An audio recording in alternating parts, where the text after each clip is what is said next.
Hey, good evening. Today we continue our Bible reading with Joshua chapter 11. As always stated prior to reading, get to a church that has Bible study or Sunday school and share the word and get an easier understanding of the word. Get with some friends who also share the word and break bread and just have church with them and get an understanding from amongst one another.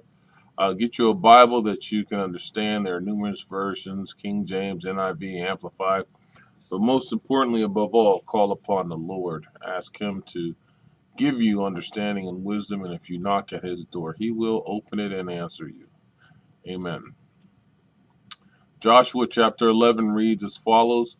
When Jabin, king of Hazor, heard of this, he sent word to Jabab, king of Madon, and the kings of Shimron and Aksaph, and to the northern kings who were in the mountains, and the Arabah south of Kinnereth, in the western foothills, and in Neptoth, Dor on the west, the Canaanites in the east and west, to the Amorites, Hittites, Perizzites, and Jebusites in the hill country, and to the Hivites below Hermon in the region of Mizpah.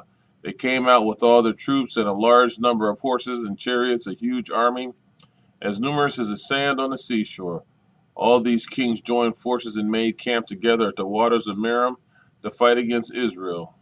The Lord said to Joshua, do not be afraid of them, because by this time tomorrow I will hand all of them, slain, over to Israel. You are to hamstring their horses and burn their chariots. So Joshua and his whole army came against them suddenly at the waters of Merom and attacked them, and the Lord gave them into the hand of Israel.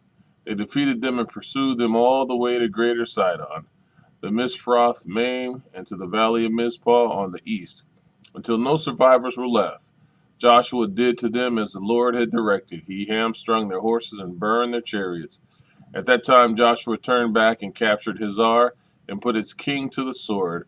Hazar had been the head of all these kingdoms. Everyone in it they put to the sword.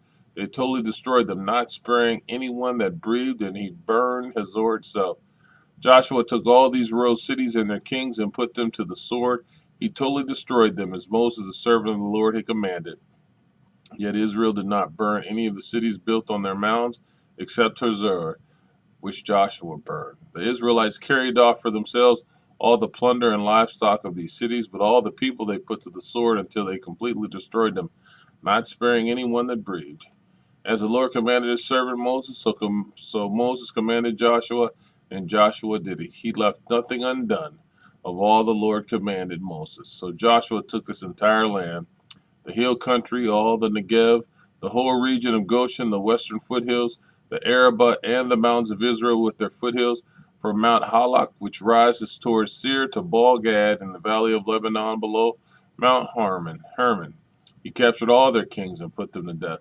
Joshua waged war against all these kings for a long time, except for the Hivites living in Gibeon. Not one city made a treaty of peace with the Israelites, who took them all in battle, for it was the Lord himself who hardened their hearts to wage war against Israel, so that he might destroy them totally, exterminating them without mercy, as the Lord had commanded Moses.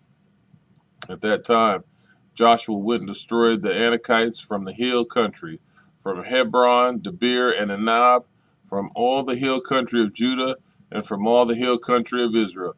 Joshua totally destroyed them and their towns.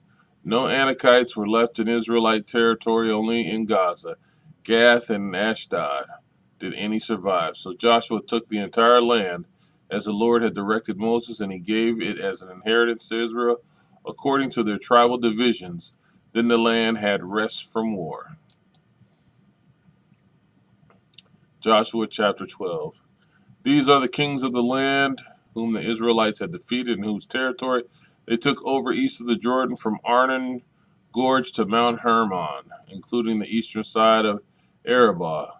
Sihon, king of the Amorites, who reigned in Heshbon. He ruled from Aroer to the rim of the Arnon Gorge, from the middle of the gorge to the Jabbok River, which is the border of the Ammonites. This included half of Gilead.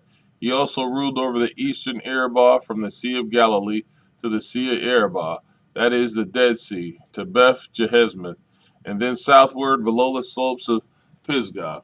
In the territory of Og, king of Bashan, one of the last of the Raphates, who reigned in Asheroth and Idriel. He ruled over Mount Hermon, Selecah, all of Bashan to the border of the people of Geshur of Mekah, and half of Gilead to the border of Sihon, king of Heshbon. Moses, the servant of the Lord, and the Israelites conquered them, and Moses, the servant of the Lord, gave their land to the Reubenites, the Gadites, and the half-tribe of Manasseh to be their possession. Here is a list of the kings that Joshua and the Israelites conquered on the west side of the Jordan, from Baal-Gad in the valley of Lebanon to Mount Halak, which rises towards Seir. Joshua gave their lands as an inheritance to the tribes of Israel according to their tribal divisions. The lands included the hill country, the western foothills, the Arabah, the mountain slopes, the wilderness, and the Negev. These were the lands of the Hittites, Amorites, Canaanites, Perizzites, Hivites, and Jebusites. These were the king. The king of Jericho, 1. The king of Ai, near Bethel, 1. The king of Jerusalem, 1. The king of Hebron, 1. The king of Jarmuth, 1. The king of Lachish, 1. The king of Eljon, 1. The king of Gezer, 1. The king of Debir, 1. The king of Gadir, 1. The king of Hormah, 1. The king of Arad, 1. The king of Libnah, 1. The king of Adullam, 1. The king of Makkadah, 1. The king of Bethel, 1. The king of Tappuah, 1. The king of Hepher, 1. The king of Ephek, 1. The king of Lasharon, 1. The king of Madon, 1. The king of Hazor, 1. The king of Shimron Meron, 1. The king of Akshoth, 1. The king of Tanakh, 1. The king of Megiddo, 1. The king of Kadesh, 1. The king of Joknim of Carmel, 1. The king of Dor, Nephthah Dor, 1. The king of Goim and Gilgal, 1. The king of Tisra, 31 kings in all. Amen.